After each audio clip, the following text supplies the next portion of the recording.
They say history is written by the winners. And when Cleopatra lost to Rome, almost everything we know about her was written by her enemies.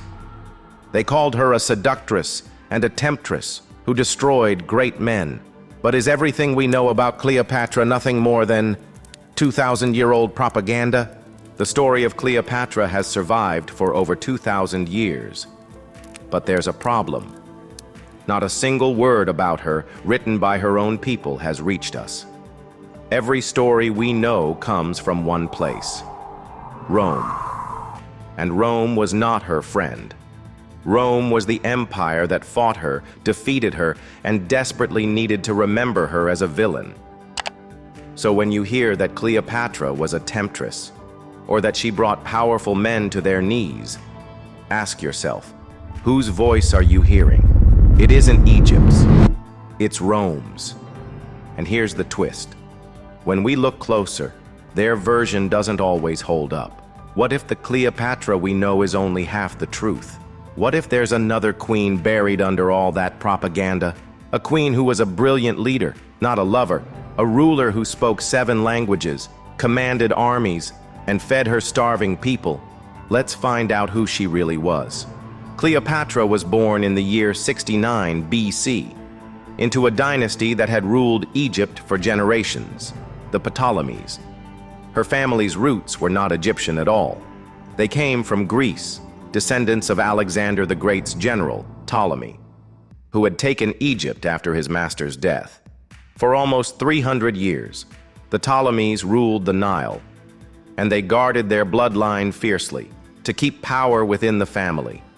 They married their brothers, sisters, and even nieces and uncles to Romanize. This was scandalous. Roman writers sneered at the dynasty, calling them corrupt, immoral, and degenerate. But inside Egypt, it meant something else. Royal blood was thought to be divine. Protecting that bloodline through family marriages was seen as tradition, not sin. What Rome mocked as weakness, Egyptians accepted as a way of keeping the gods close to their throne. Cleopatra grew up in this world, a child of palace intrigue and family rivalries. But there was something that set her apart from all who came before her. Unlike her ancestors, Cleopatra embraced the land she ruled. She studied its history, learned its gods, and most importantly, spoke its language. She was the first of her line to master Egyptian, while the rest of her family had clung to Greek. To the Romans, she was just another foreign queen from a twisted dynasty. She began to look like something they hadn't seen in centuries, a pharaoh who truly belonged to them. But being different wasn't enough to keep her safe. When her father died, Cleopatra was still a teenager. By law, she had to share the throne with her younger brother, who was only 13. At first, they ruled together. Soon, his advisors turned him against her, and Cleopatra was forced out of Alexandria. For a young queen, it seemed like the end. But then Rome's civil war reached Egypt. Julius Caesar arrived in Alexandria, chasing his rival Pompey. Pompey came to Egypt for help, but instead of protecting him, the boy king's advisors killed him, thinking Caesar would be pleased. They were wrong. Pompey had been Caesar's enemy, but also his family. Seeing him murdered made Caesar turn against Cleopatra's brother. Egypt was now divided, and Cleopatra saw her chance. She had to meet Caesar, but the palace was full of guards. If they caught her, she would be killed. So she tried something bold. She had herself wrapped inside a carpet and carried straight into Caesar's rooms. When the carpet was opened, Cleopatra stood before the Roman general. Roman writers later claimed she used her beauty to seduce him. And yes, the two did become lovers. Cleopatra even had a son with Caesar, known as Caesarion. But this was not just love. It was survival. By joining with Caesar, Cleopatra returned to Alexandria, defeated her brother's supporters, and won back her crown to the Romans. She was a temptress. To Cleopatra, she was a queen who had saved her throne. Cleopatra was back on the throne. But if you ask Roman writers, They'll say she stayed in power only because she could charm powerful men. To them, she was a queen of luxury, who dazzled generals with her beauty and wealth. But that picture hides the real story. Cleopatra was more than a lover. She was a ruler, and a smart one. She spoke at least 7 languages. She studied astronomy, medicine, and philosophy. She spent hours in the great libraries of Alexandria, learning from the best scholars of her age. And when her people suffered, she acted. During years of famine, she cut taxes and opened the state's grain stores to feed the hungry. She forgave debts when farmers couldn't pay to her subjects. She wasn't just a distant queen in a palace. She was a lifeline. Rome never liked to admit this. For them, the idea that a woman could govern better than their own men was unacceptable. So they wrote Cleopatra out of politics and turned her into a story of seduction. But the truth is, her rule lasted more than 2 decades, and in that time, she held Egypt together while the world's greatest empire grew stronger on her borders. When Julius Caesar was murdered, Cleopatra's position in Rome became dangerous. She feared for her own life and for her son, Caesarion. So she left Rome and returned to Egypt. But even after she was gone, her presence was felt. Roman women copied her hairstyles, her jewelry, her way of dressing. Statues of noble ladies in Rome began to look like statues of Cleopatra. She was hated by Rome's leaders, but admired by its women. She had become a fashion icon in the heart of the empire. Back in Rome, the civil war grew worse. One of the most powerful men left standing was Mark Antony, Caesar's old friend. When Antony met Cleopatra, the two were drawn to each other. Roman writers said she bewitched him, just as she had Caesar. But their bond was deeper than gossip. They married, had 3 children, and stayed passionately close. Unlike most royal couples, their love only grew stronger with time. Together, they formed a circle of friends, feasting, drinking, and even walking through the streets at night, mingling with ordinary people. To their supporters, they seemed larger than life, but they were more than lovers. Together, Cleopatra and Antony built a powerful navy. Their fleets made Rome nervous, and their enemies claimed Antony was no longer loyal to his homeland. Propaganda spread.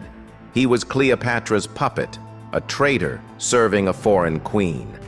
The tension grew until in 31 BC, war finally broke out. The stage was set for the Battle of Actium. At Actium, Cleopatra was not just watching from the shore. She was on the water, commanding her fleet side by side with Antony. But their ships could not match Octavian's disciplined navy. The battle turned into a disaster. Defeated, Cleopatra and Antony retreated to Alexandria.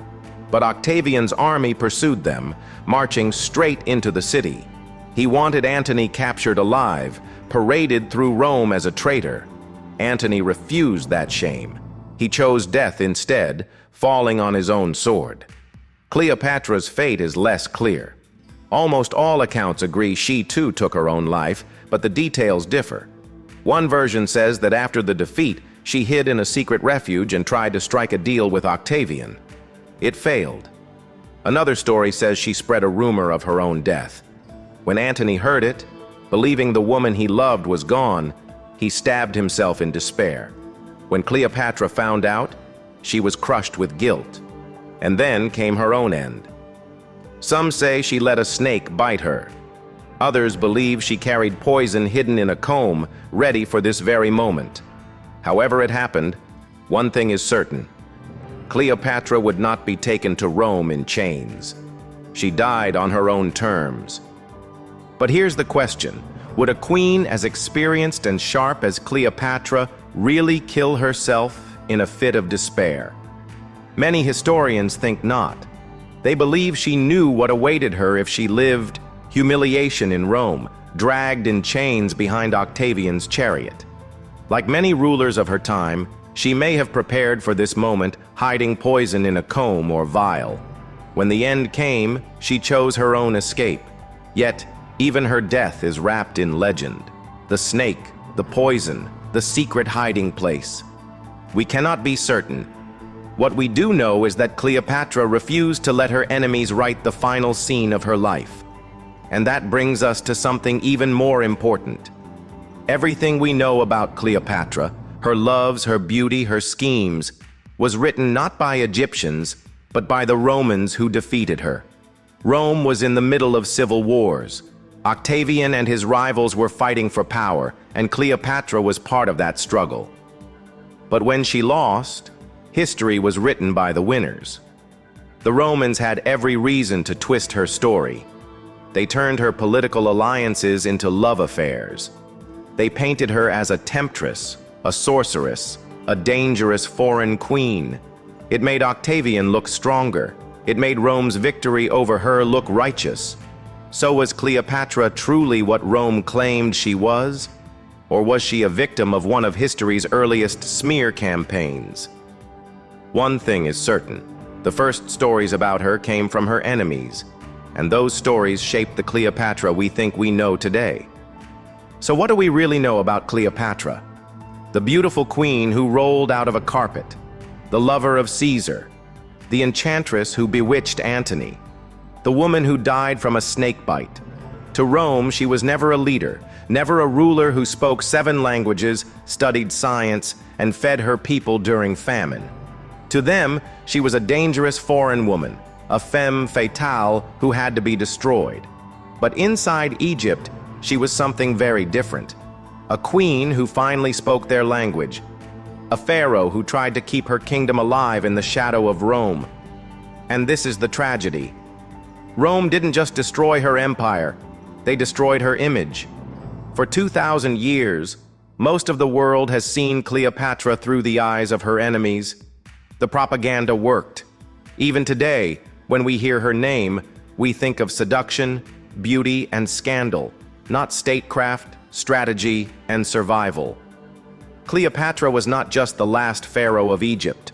She was one of the first victims of a character assassination campaign so powerful, it still shapes her story 20 centuries later.